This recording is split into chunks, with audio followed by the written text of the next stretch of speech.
Hi, Dr. Michelle. How are you today? Hi, I'm great. How are you? I'm great. Welcome to Believe in Yourself Tuesday. Welcome to the show. And just for our guest today, just want to read a little bit about Dr. Michelle.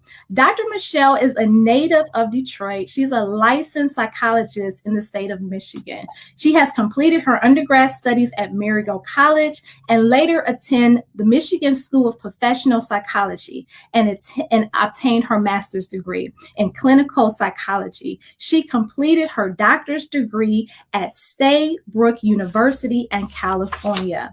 She is currently the host of her talk show, Mind Matters with Dr. Michelle. Dr. Michelle offers a special intense therapy coaching sessions to business professionals. And Dr. Michelle believes that improving your mental health, you can improve your life. Welcome, Dr. Michelle, to Believe in Yourself Tuesday. Thank you. Thanks for having me. Glad to be here. Yes, you are so welcome. So, Dr. Michelle, tell us a little bit why you picked psychology as a field and what led you to become a doctor. I've always been interested in working with people. It was just one of those things that it was a natural interest. And I have to admit, when I started out, I wasn't necessarily focused on psychology. I was initially focused on going into law. And I thought I was going to pursue law. But then as I was in undergrad and I started to meet more psychologists and take more psych courses, I said, you know what, this really resonates with me. And from there, I said, okay, so I did my undergrad in psych. And then I went through and did my master's in psych. But initially, I didn't know how far I was going to go with it. And then it was one of those things that, I just kept going. I said, well, if I'm going to do this, I need to go all the way. And I just ended up, in grad school pursuing my doctorate. And but I do get the best of both worlds because although I did not go into law, I do court ordered evaluations. So I get to work on the legal side and the psych side. So I have the best of both worlds right now. Yeah, that is awesome. So, how long have you been practicing? I have been practicing like 15 years. Sometimes I lose track of time. Yeah, it's been a long time. Okay. Yeah, so and busy. I've been pretty busy. Thank That's God. that's awesome. That's awesome. And I know you also specialize with mental health, dealing with social media as well. I do. So, of course, with us spending so much time on social media, and I think everybody has a little bit of an obsession with it. And Mhm.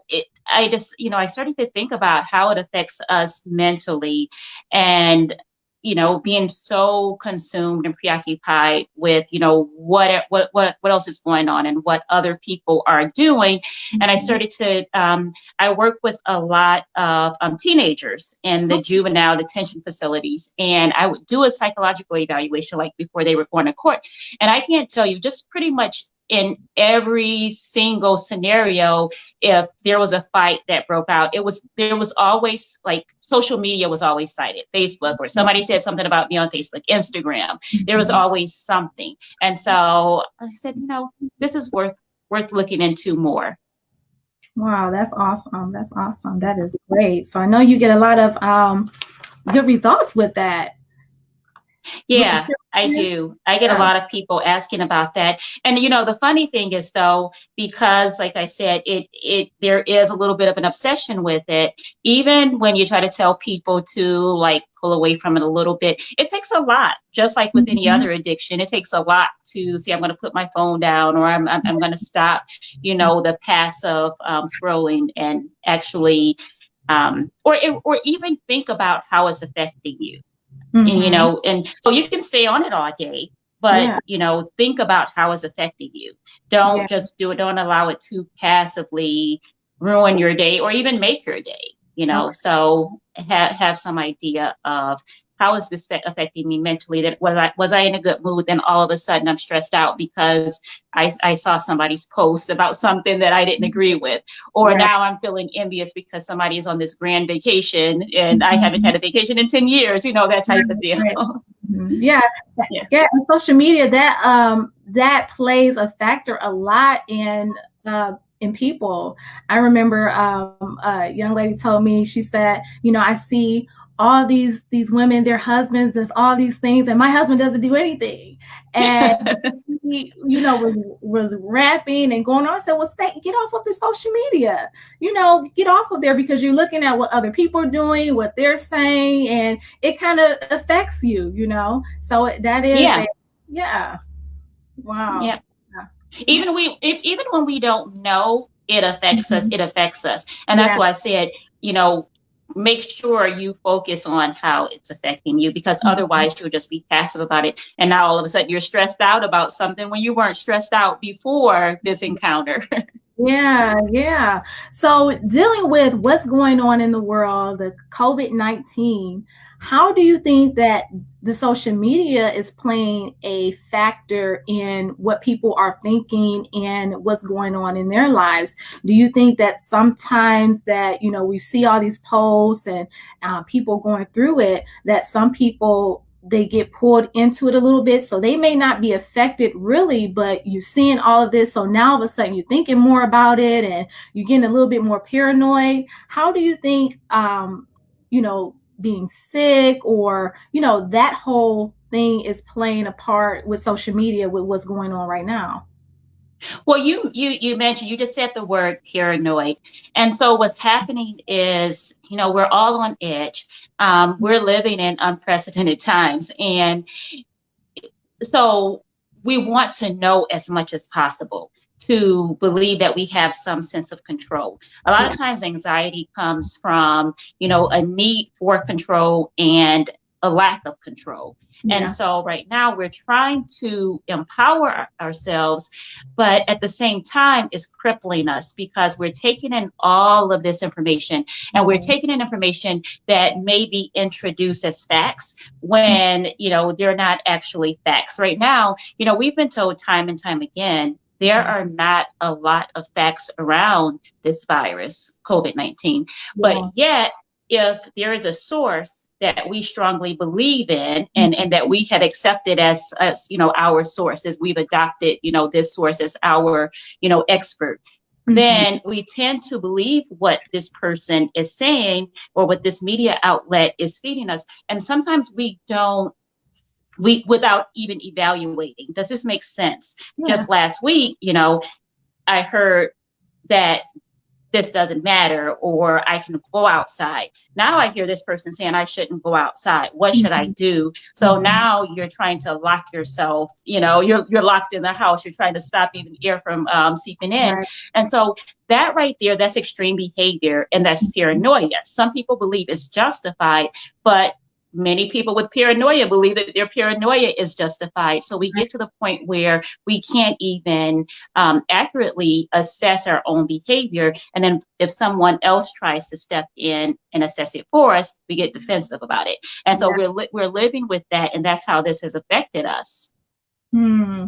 Wow. Yes. So would you say that paranoia that can lead to something else? Can that lead to a high risk of anxiety because you're so jumpy? How can that really affect like a whole family? Like, just being Yeah. paranoid to go outside, being paranoid if someone sneeze. I know I was in the grocery store and a lady sneezed and everybody looked at her like, oh my God, why did you sneeze? And you just paranoid, so, and she didn't have a mask on. So everybody's like, like they wanted to jump on her. But so how do you think that's going to affect like us going back into life here in Michigan when it's really over on May 28th? How would that really affect people mentally going into the new normal? Is what they are saying, this new normal that we're going to be entering. How would Mm-hmm. someone deal with that paranoia right there? Well, it's really, well, first of all, you must be willing to accept you're being paranoid. And you Mhm. mentioned also the family. So if I have a family and I am I'm running around paranoid, on edge because I'm so anxious, and my family kind of looks to me for, how to respond in situations. Then Right. they're becoming, they're saying if, mommy or daddy or, big sister, big brother, if they're paranoid and on edge, then I should be too. So now we have everybody that's, feeling really, really suspicious of every little thing, every little symptom that they're having. And how that plays out in the house might be, it plays out as more arguing because you're on edge, you're intolerant, your frustration tolerance is low. So then when you step outside of your house, because you haven't even dealt with your own mental health, because you think you're being perfectly fine and reasonable, although you're being as irrational as it gets. You Yeah. step outside, and like you said, you go to the store and somebody sneezes, whether there's a mask or not, you're ready to fight, or Yeah. you want this person to be put out. And so the behavior is so irrational, and until we recognize that the behavior is irrational, then it's going to be very difficult to adjust to the new normal.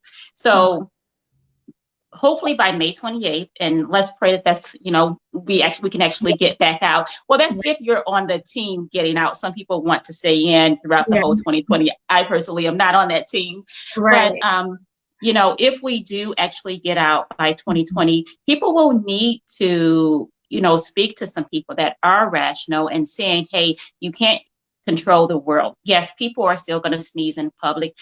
Protect yourself, focus on your own health and stop being so consumed with somebody who coughed or sneezed in public, or somebody who didn't, social distance. They got too close to you. It's more about spending some time building our own immune systems, building our own healthy ways of thinking. That's really what we should be focused on right now. Right now, we're a little too consumed with what other people are doing, and that's not helping us. It's just making us more fearful, and fear is debilitating. Yeah. Yes, most definitely. So, Dr. Michele, so question. So during this COVID-19, have you seen an increase in anything far as in the health for, your clients or people that you're hearing about or dealing with, other than anxiety or depression? Is there anything that in the medical field that there's been an increased rate in that hasn't been, before?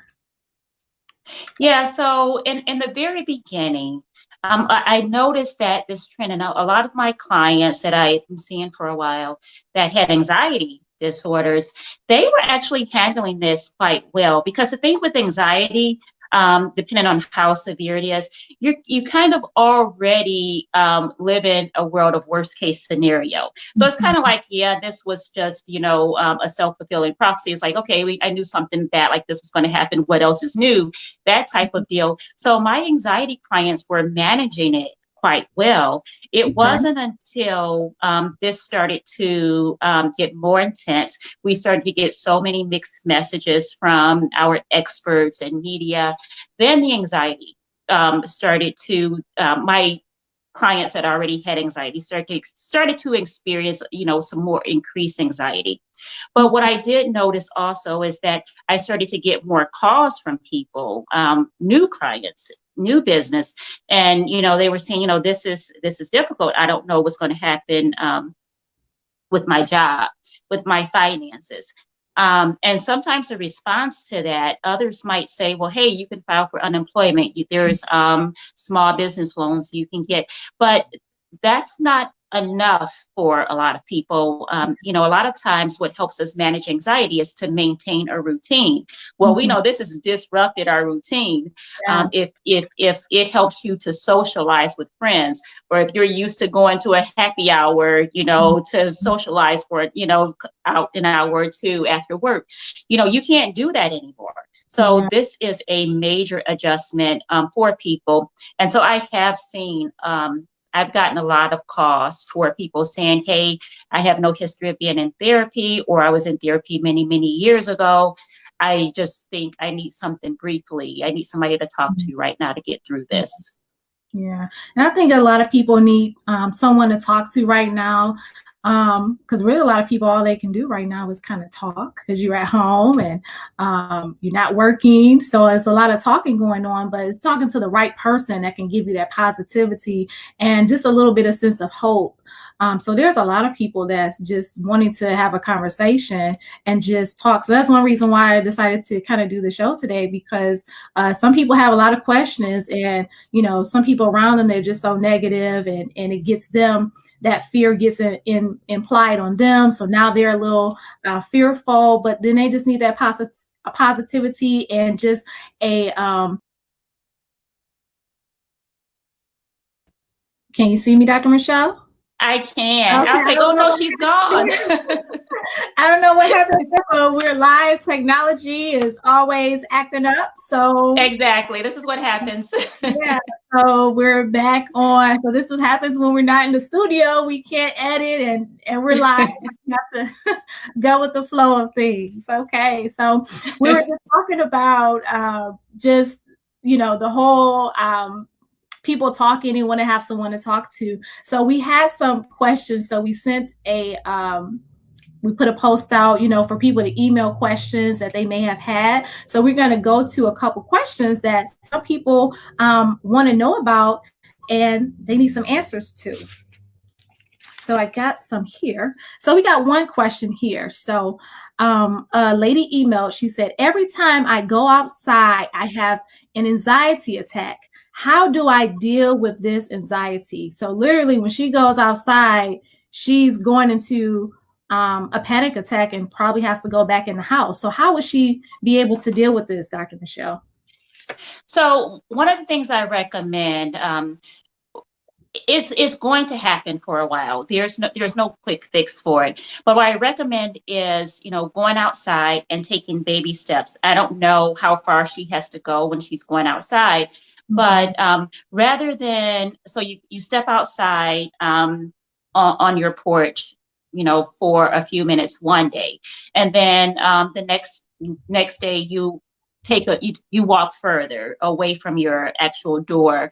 Another day you leave the grounds altogether. You start to adjust and you think, figure out what it is that you're telling yourself about going outside. What's happening, because a lot of times there are thoughts that we're not aware of. So sometimes there's this running commentary: when I go outside, it's going to make me sick. Outside is dangerous. I'm dealing with an airborne virus. So think about what it is, what's running through your head before you walk outside. And if you start to think about that, you can be more cognizant of your thoughts, and that will help you feel less anxious as well. So you arm yourself with facts. Has anybody ever gotten sick from just stepping outside? We don't have any proof of that. We're not told that the virus just lives in the air. We're told that the virus falls to the ground. You just need to give it a few minutes to fall.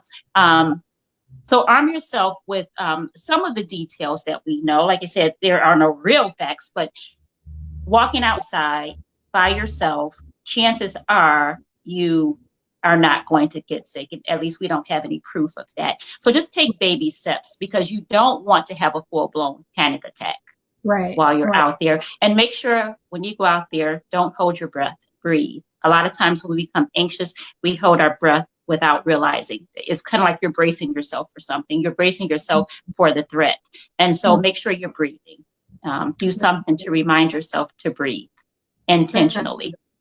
Right. That's good. So breathing, taking baby steps, almost like, teaching a baby how to walk, saying, come a bit here, a little bit there. They might fall. Okay. We try again later on. So taking those baby steps, opening the door, going on the porch, yes, going to the mailbox. So yeah. So that's good.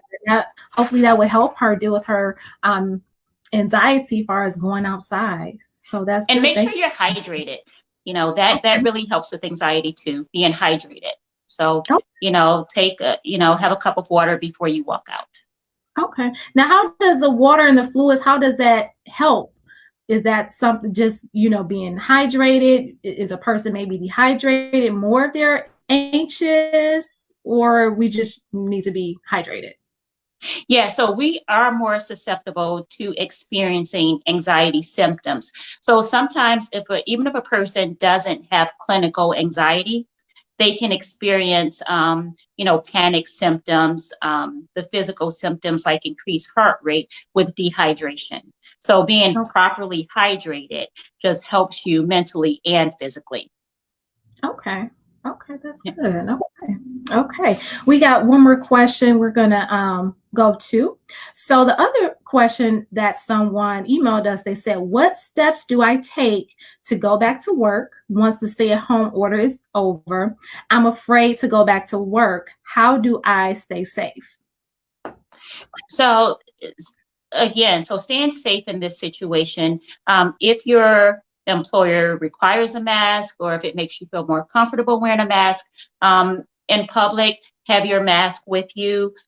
Make sure you're able to wash your hands throughout the day. I don't know where it is that you're working, but wash your hands throughout the day.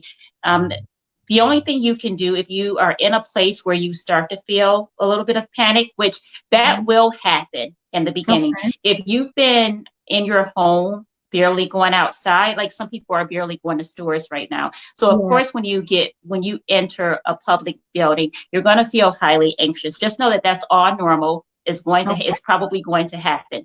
You're going to feel anxious. So as you're feeling anxious throughout the day, even if you can't really leave your workspace, get up. Don't just sit and try to manage the anxiety.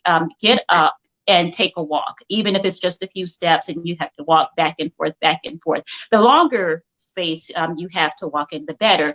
But either way, get up from your seat and start moving, because there's something about just taking a walk that helps us to manage our anxiety. Anytime we're feeling nervous or overwhelmed, just get up and start to move around and you start to feel better, because when you try to sit to manage it, you become more anxious. Don't ignore it. Acknowledge that this is happening. I'm feeling nervous right now. I'm feeling anxious. I'm in this environment I haven't been in a while. I don't know who's healthy and who's not, that type of thing. I don't know what's clean and what's not. So acknowledge what you're feeling, but do something about it. And so what you can do in that situation, you have the mask, you have the hand washing, and you can control your body. You can get up and move. Okay, that's good. Okay, so we've got some questions that's on our live. There is one that wants to know, do you feel that COVID-19 is affecting the mindsets of people? Yes, absolutely. I think a lot of people are feeling like, I'm not going to be able to, this is going to happen. This is going to go on forever. I'm not going to be able to get back to my normal life. And so, yes, it's causing a lot of depression and anxiety. Absolutely. And people who weren't depressed before, people who weren't anxious before, people who didn't have any paranoia before, is causing a lot of that. And understandably so, because you're consuming so much information. And to some extent, when we're hearing about death after death, that's traumatizing. Yeah. Even if it doesn't, even if it's not in your own backyard, it's still traumatizing to constantly hear about it. And we don't always realize that it's traumatizing. So some people may even be diagnosed with like a mild form of PTSD after this. So you really do have to manage what you're taking in. Yeah. And I wanted to ask that question too. Like, do you think that it's going to be a lot of post traumatic stress disorder going on, because that is trauma, because it just kind of hit all of a sudden, and their lives just got shaken, and some were affected who may have been healthy. Some people had family members that are dealing with the COVID. Some have passed away. I imagine that there's going to be an increase of post-traumatic stress disorder. So how will doctors, it could be a flood of those cases. How would you be able to manage? Are you guys getting set up and prepared maybe to take on a lot of new different cases with trauma, PTSD, anxiety and depression and all that? Yeah, there's definitely conversation about it. And which is why, too, because of everything you just said, which is why we're trying to emphasize to people that mental health services are still available. Your mental health is always essential, because people had questions like that. You're thinking, well, I can't see my therapist anymore. Well, no, that's not true.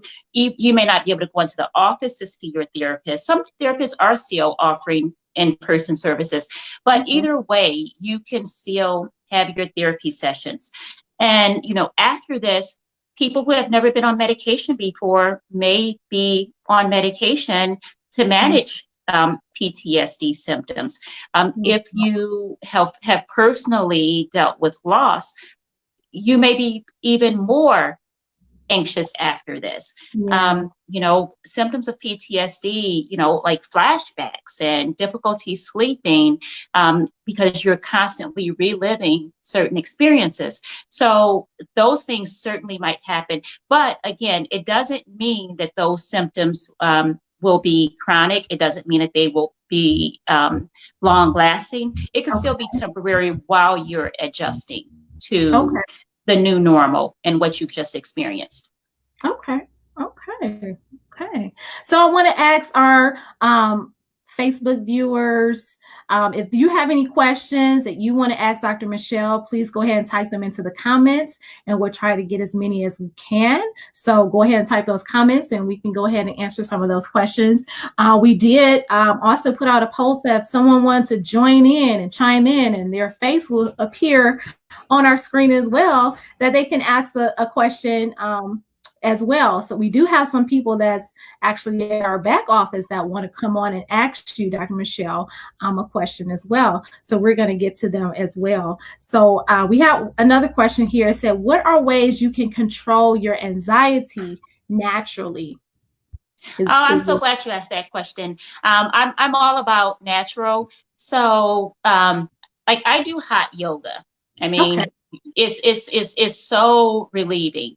And well, since I can't go to the studio right now, the yoga I do is, I can't keep my home the same way the studio is, but it's just the movements and practicing the breath, the flow of the movements. So that's one natural way. Any type of exercise, any type of physical activity will help you to just maintain your mental health. So even if it's just, a walk outside, a walk in your house, jumping jacks at home. Then also, and this is something, of course, you should check with your primary care physician on. Vitamin D we're spending a lot of time indoors. We're already known for having low levels of vitamin D. So right now, those levels have probably declined even more because we're not spending enough time outside. So on a day like today, at least step outside, absorb a little bit of the sun, and then, go back in if you can't take it for too long. But vitamin D is something that we really do need. And the more time we spend in the sun, the more efficient we will become. We'll get our levels of vitamin D with just like a few minutes a day in the sun. So that's something that helps us. Again, I mentioned staying hydrated. That's a natural way. Sleeping, making sure you get enough. Now, sleep varies for everybody. So I don't remember the last time I've had 8 straight hours of sleep, but if you are able to get that, great. But just make sure you're sleeping. Don't stay up all night watching TV or on social media. Make sure you're getting rest that is proper for you.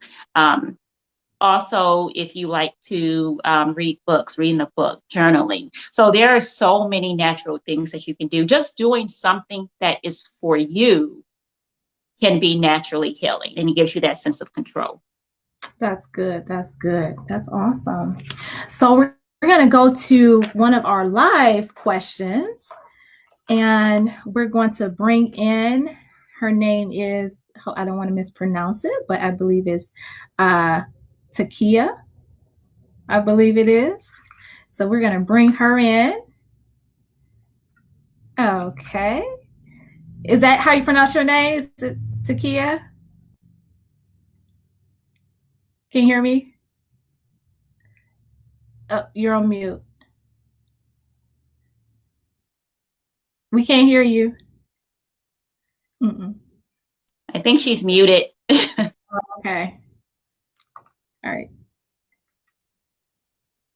Okay. Say no. Oh, looks like she was just Okay. off mute and then she disappeared. Okay. Maybe they'll bring her back on in the back room. Okay. So another question popped up said, does magnesium help depression? Again, I recommend checking with your medical doctor for that. But magnesium has been known to help with depression and anxiety.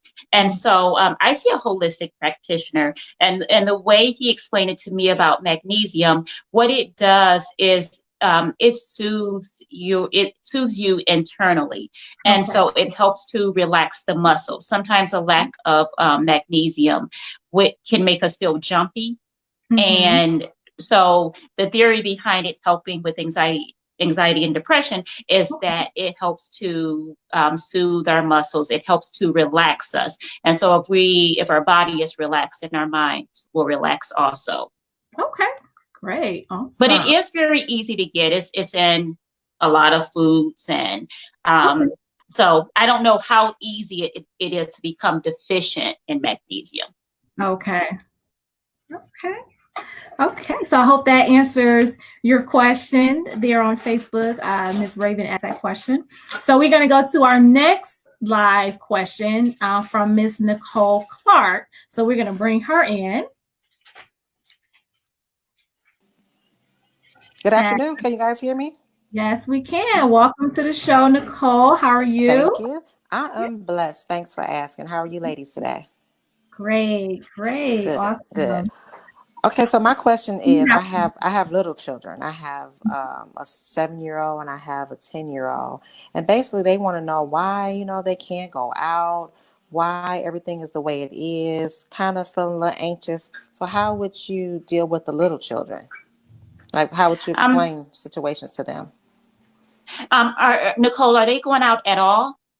They go out in the back to play basketball, but like my son, his birthday was recently, and he wanted to go to Chuck E. Cheese, and he's like, "Oh, we can go to the movie." He just had all these great ideas, and I was trying to explain to him like, we can, but I didn't really know how without bringing a spirit of fear to him. So, is it any way that you can kind of help me kind of explain it to them?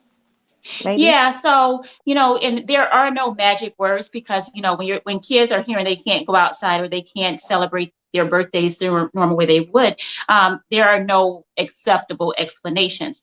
But it is important to explain, it's okay to let your children know that, I can't do some of the things that I want to do either. So, but this is a temporary situation. So we're going Okay. to do this for now, and try to introduce something fun. We're going to do this for now. And then after this, once we are, once everything is healthy and safe again, then we're going to plan this and plan something and let them be involved in the planning because Yes. kids do like having something to look forward to.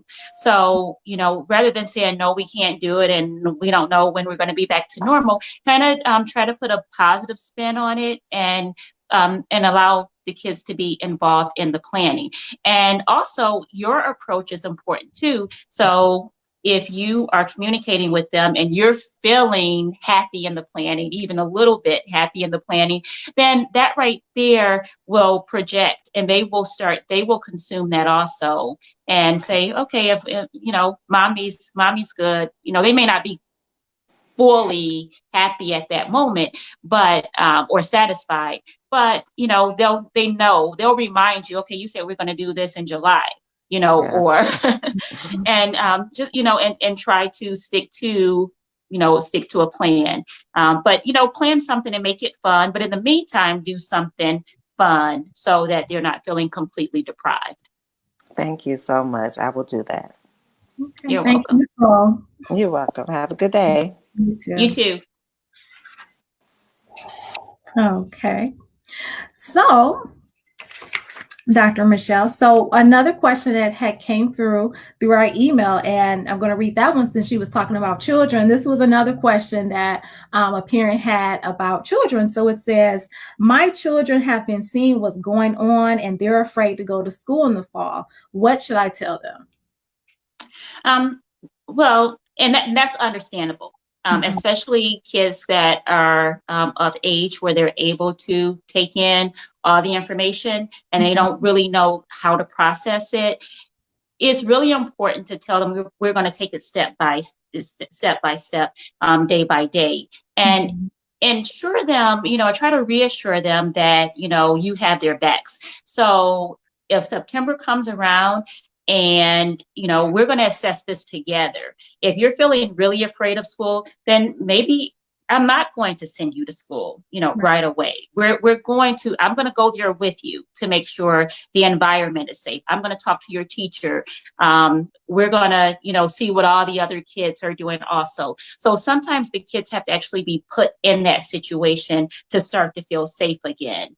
Okay. And, but just reassure them if that time comes and, you're feeling unsafe, I'm feeling unsafe, then we're not going to go to school in September. I'm not going to do anything to jeopardize your health. But a lot of times, so let's say school really does start back in the fall, kids, once they get around other kids and they see other kids are at ease, they start to exhale. And, all of a sudden you put them in a room and they're playing and they forgot that they said they didn't want to go back to school. Right. But right now it's just about reassuring them that their safety is first. And if it comes around, then we just won't go to school right now, right away. But I'm going to go there with you, and all the other parents will be there too. Yeah. And I think a lot also with children, that a lot of times, they kind of base their opinion on the people around them, what's being said, and it kind of molds them. And, so if a lot of people around them are talking about it and they're a little scared, kids are young, they may get a little scared, like, well, I don't know, because, mommy and daddy said this and that. But then you have some parents that are like, well, hey, this will be over. It's nothing but the flu. So then their kids might be like, oh, whatever. Exactly. Hang out. Yeah, exactly. It's really about, it has a lot to do with your presentation. And so if they hear you saying, I'm never going back to work, I'm not going around those people in my office, and they're going to think, why should I go around the kids in my classroom? Right. I don't want to be around my teachers either. Yeah. So I think, even though we know what's going on, is kind of try to, let the kids know what's going on, but not, now I don't want to say not make it a big deal, but, kind of maybe stay positive so they don't get so fearful, because once a kid get fearful, it can grip them and then it can be their whole teenage years and go into adulthood from that one, traumatic thing that's happening, right now. Yeah, exactly. Or kids, kids don't always come out and say I'm anxious or I'm depressed or I'm just having a bad day, but they'll act it out. So, really pay attention to your kids' behavior. Even once, months down the line, pay attention to if they're more angry, if they're lashing out more, things like that, or if they're really withdrawing and not wanting to do the things that they once enjoyed doing. Right. Really pay attention to that, because that may be signs of depression and or anxiety. Okay. Awesome. So we have our other live question person. She is back in, so we're going to bring her in. Okay. We can't hear you again. We still can't hear you. No. Maybe turn your volume up some. No, we can't hear you. Is she on mute? She's not on mute on our end. No, not on her end either. Maybe her volume, like you said, her volume might be all the way down. Volume up. It's all the way up. Oh. Yeah. So maybe we'll take her off for a moment and see if we can get it back up. But we can type the question in that she has. Yeah. Oh, that's odd. Yeah. Okay. So we have another question of a lady who emailed a question. So she says she was diagnosed with the COVID and she's healing going through a healing process. So she's afraid to go outside. She's afraid to take a walk. She's been in the house for 2 months. And so she says, what do I do? Well, thank God she's healing. Yeah. And it's really, again, you're going to have to be patient with yourself, especially if you've dealt with it, and depending on how severe your symptoms were and where you are now. But hopefully you have people around you that are able to encourage you to go outside, even if it's just for 2 minutes. It's so important to go outside, because you have to get to a point, and this happens through experience. You have to get to the point where you can trust yourself, your own judgment, and the world around you again, because it's really not an option to live in a bubble, because you're not going to heal that way either. So you must get to the point where you're taking baby steps, and just get out briefly. And like I said, hopefully you're able to connect with people who are able to encourage you. If you live alone, call somebody on the phone. Encourage somebody to call you and check on you, even if it's just a text or an email. Yeah. So we, wish her the best, and hopefully she'll be able to take those baby steps like you were talking about before, going outside and just taking those baby steps and just, taking it day by day. Yeah. So. And it may help to talk to a therapist too. And sometimes, and therapy doesn't have to be long-term. A diagnosis doesn't have to be long-term. So this may be, she may benefit from talking to someone even briefly, 2 or 3 sessions, just to talk it out and express what she's feeling. Okay. That is great information. And, we have like 5 minutes left. It's been an hour already. Oh, wow. Yeah, it doesn't even seem like it's been that long. It seems like we really just getting started. It does. So we have one last question here. So, Dr. Michele, if there's one thing you could leave with our audience today to help them get through the current time, what would it be? Be intentional. And what I mean by that, make decisions about what you're going to do, what you're going to consume. We go through life so passively, and there's so much opportunity to go through life passively.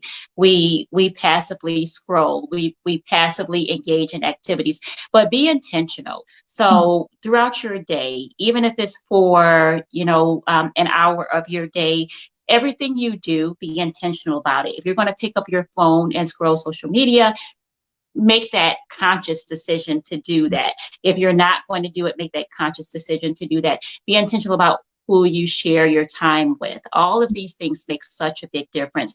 If you know that something or someone overwhelms you, be intentional about declining that phone call, declining that interaction. So just be intentional with your actions. Okay, that's great. And so, one of our things today was help. Is this our new normal? So what do you think? Is it our new normal, or you think we'll get back to the flow of things in a couple months, back to how it used to be, at least halfway? What do you think? This is our new normal. I think that once we have experience with being back out, we'll start to get back to the comfort level. But it takes experience. Even all of these people who are like, I'm never going out again, they may be the ones out there, once we adjust and once we figure out how to keep ourselves safe. Yeah. So we'll get back there. This is temporary. This is only temporary. Yeah, most definitely. I think maybe in a couple months we'll get back in the flow of things, vacationing, going out, doing some things. It's still going to be a little bit social distancing, it's hard to say. But one thing I do want to ask, so do you think that fear affects our immune system at all? Absolutely. Absolutely. I think fear is debilitating. Fear makes us anxious. It makes us worry excessively. And it causes us to be stagnant because, we think that any little move we make is, will cause us to get sick. And so it's extremely debilitating. And right now, with all of if we're consuming information that we're taking in as factual, and when really it's somebody's opinion, that's debilitating to us. That could be crippling. It could cause you to want to lock yourself in a room and, never see daylight again. And that's not helping your immune system. Your immune system, we need some germs.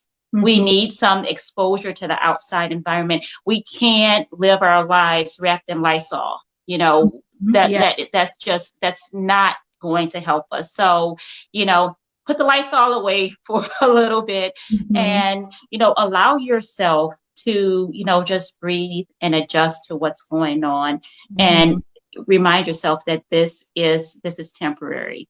And, your fear, some of it at least, is self-inflicted. And so you do have some control over that.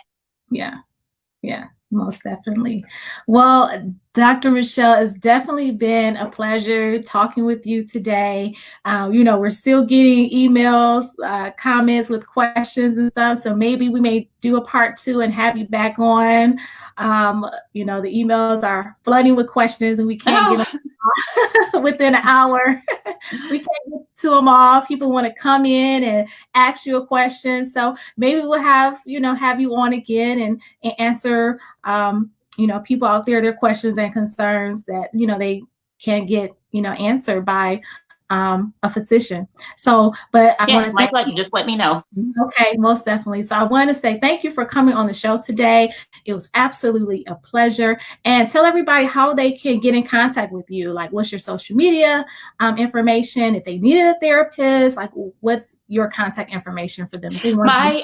You can find me for social media. You can follow my page at Mind Matters with Dr. Michele, Facebook and Instagram. I also have a weekly TV show that airs on WADL TV at 11 a.m. on Saturdays, and it is called Mind Matters with Dr. Michele.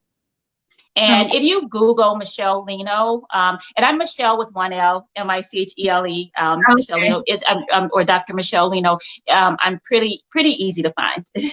Okay. All right. Well, thank you so much, Dr. Michele, for coming on today. It has been a pleasure talking with you. And thank you for having me. It's been a pleasure talking with you as well. You're welcome. We'll definitely be in contact. Yes. All right. Thank you. You're welcome. Bye. Okay. Well, Kings and Queens, that is our show for today on Believe in Yourself Tuesday with me, Lakina Folks. And I thank you all for joining in with us today. And we may have a part 2 because we have so many emails and comments and people want to come in live and talk to the doctor. So we may have, actually do this again to get some more of your questions answered that did not get answered. But I just want to encourage people and, to just stay positive and go outside for a walk. Take those baby steps if you've been in the house for a while, and don't let the fears and the anxiety take over and control of your life. You control your life. You control your destiny. You can tell, fear, I'm not going to listen to you today. Anxiety, I'm not giving in to you today. Today is going to be a positive day. Today is going to be a good day. Talk to yourself, encourage yourself, speak positive, and create a positive environment for you and your family. The world needs you. Keep believing, keep dreaming. Don't let your dreams die. Don't let them die. They still can be manifested even in a time like this. Sit in your quiet place. If you're supposed to be working on the book or a new business, go ahead and start that. Take those baby steps to doing things that you really wanted to do and didn't have time to do. So I want everyone to still believe, we'll get back to normal fairly soon. And just remember, everything you need is still inside of you. All you have to do is believe. Until we meet again, have a great, amazing day.